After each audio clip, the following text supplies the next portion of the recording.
Bismillahirrahmanirrahim. Assalamualaikum warahmatullahi wabarakatuh. Jadi dosa yang menyebabkan anak sering jatuh. Jadi siapapun yang punya anak balita atau yang belum balik pernah mengalami jatuh. Kalau jatuh terus kena kaki kirinya, jadi kaki kirinya itu luka, dijahit, ya, terus tulang keringnya itu retak, akhirnya dioperasi.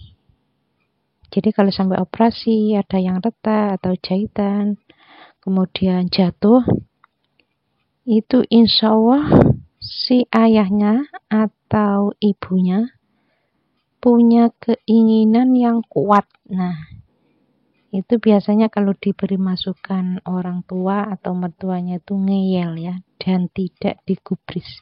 Dieyelin istilahnya. Dieyelin itu didebat. Nah, keinginan itu ya belum tentu baik sebenarnya ya. Karena jatuhnya ini kan kaki kiri yang retak. Jadi kalau kaki kiri yang retak itu insya Allah belum tentu baik. Kaki itu berhubungan dengan masalah keluarga, yang berhubungan dengan pekerjaan, itu bisa. Jadi biasanya orang tuanya ini debat, dan itu bukan sekali dua kali ya, tapi berkali-kali. Nah, karena punya anak kecil, terus sama Allah Ta'ala itu dibikin retak. Jadi anaknya itu jatuh, terus dibikin retak. Nah, dia tuh paham apa enggak? Maksudnya Allah Ta'ala itu seperti itu.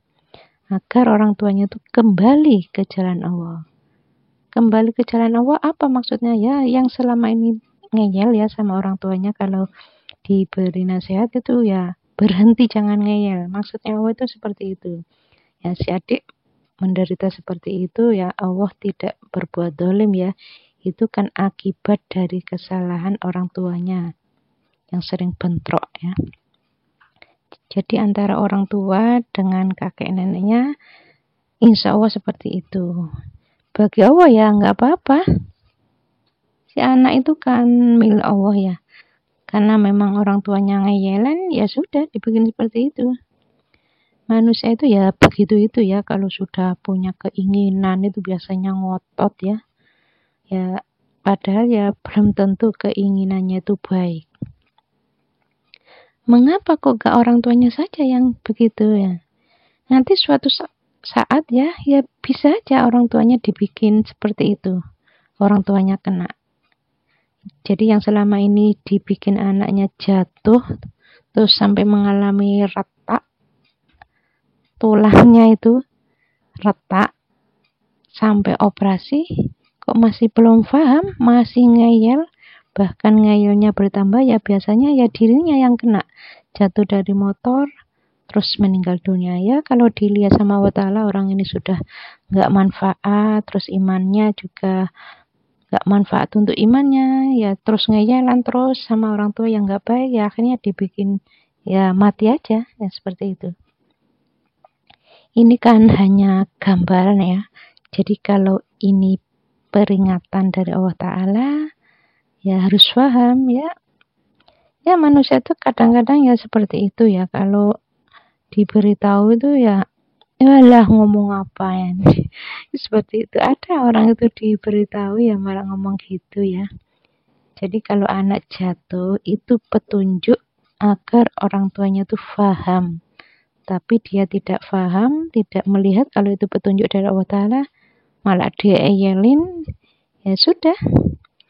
Akhirnya dibikin bukan hanya anaknya saja yang jatuh terus mengalami operasi, bahkan ibunya atau ayahnya si adik itu jatuh dari mobil atau motor, kecelakaan, dibikin jatuh, meninggal dunia.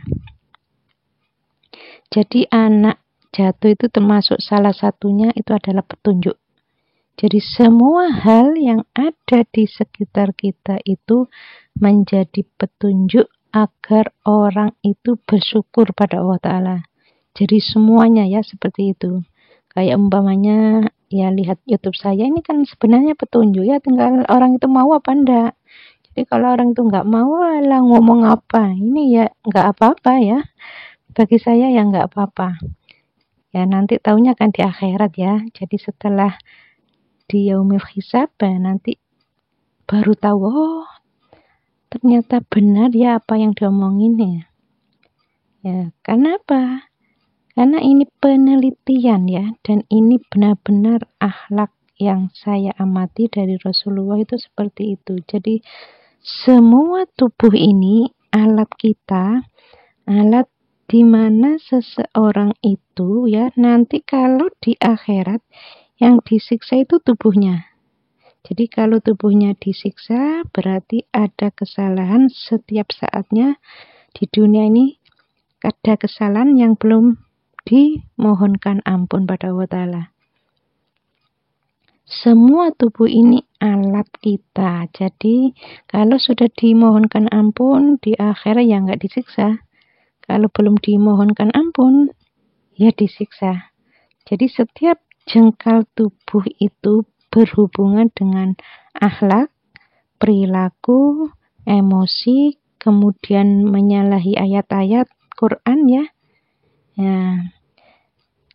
Jadi jarang sebenarnya ya para ustadz yang membicarakan tentang itu tuh jarang ya.